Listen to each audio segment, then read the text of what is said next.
Stephanie and Peter back from Outdoor Dog. Today we're going to follow up on a video we just released about what is canine fitness. If you haven't seen that video, I'll put a link in the description so you guys can watch it. Today though, we're going to progress that a little bit further and talk about 10 tips for starting a canine fitness program with your dog. So let's just get into it. The first tip is the most important tip I could ever give you, and that is consult your veterinarian before starting a fitness program. Some of these exercises that you see for canine fitness are awesome exercises, but they might not be appropriate for your specific dog. A great example of this is swimming. Swimming is an amazing exercise for a ton of dogs. However, there are cases where you wouldn't want to swim your dog. Maybe your dog has a soft tissue injury and your vet thinks that it's best that they don't swim. So definitely talk to your vet before starting anything.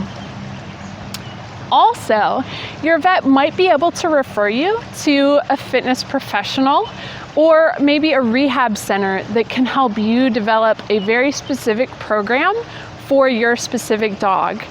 Then you can focus on your dog's weaknesses and strengths and building their exercise program around that. So it's really geared towards your dog. The next tip is to make sure that your dog's comfortable. You want to kind of focus on quality over quantity. A lot of times in the human fitness world, you'll hear the saying, no pain, no gain. That does not apply to our dogs at all. You want to avoid them getting sore or hurt. So go very slowly and conservatively. It's okay if your dog is tired after you do your fitness workouts with them, but you don't really want to see them getting tired into the next day. Also, if your dog is in pain, you do not want to exercise them until the vet clears them for that. Tip number 3, pay attention to your dog's body language. There are tons of resources out there that you can use to learn more about what your dog is trying to communicate to you. When you're doing your fitness exercises, you're going to want to look for signs of stress, like yawning or doing tongue flicks or maybe scratching and stopping in the middle of what they're doing to do those things. Those all might signal that your dog is stressed. Also, if your dog lays down, maybe sits during an exercise, or just refuses to do the exercise altogether, they might be telling you that they're tired, sore, or in pain. So definitely take those things seriously and stop your exercises and consult your veterinarian if you see those types of things happening. Tip number 4, you're going to want to choose exercises that are appropriate for your dog's age and their fitness level. Again, this is where consulting your veterinarian might be really helpful because they might have some good tips of what your dog can and cannot do. Also, take these exercises at your dog's own pace. If you're working multiple dogs, the one dog may be able to do all these amazing things and not get sore. Your other dog might get sore doing something more simple. So definitely take it slowly and that at their own pace. All right, tip number 5, include a warm-up and cool down for your dog's fitness exercises. This is something that I see people miss all the time, or they might just overlook it. Even if you do dog sports, it's really important to warm up your dog before they compete or do the sport and then cool them down. Same thing with fitness exercises. It's so important because those warm up and cool downs can help prevent injury.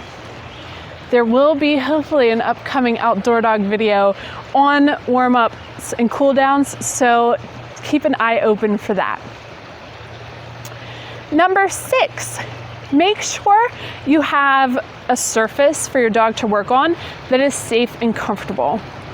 So if you're like me, the only floor I have in my house is vinyl throughout the whole entire house.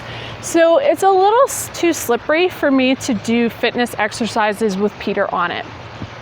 Instead, I might put down a rug or a yoga mat to make sure he feels really secure and safe and he doesn't slip or fall on the floor. And that just helps prevent injuries. Tip number 7 kind of goes along the same lines. Make sure if you're using fitness equipment for your dog that it's stable so it doesn't tip over or they don't fall off of it.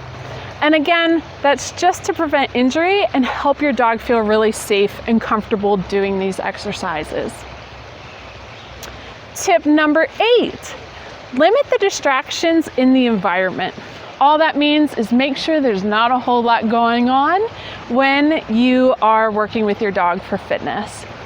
This just helps them kind of maintain focus and engagement in what you're doing, and they can pay attention to where their body is at and what they're doing instead of being concerned about maybe 5 children running through the house with ice cream cones that they want to go chase and play with. Number 9, again, kind of goes along the same lines. Make sure that the exercises are done with your dog in control of their body. So again, you don't want them distracted by things, but you also don't want them going too fast with these exercises.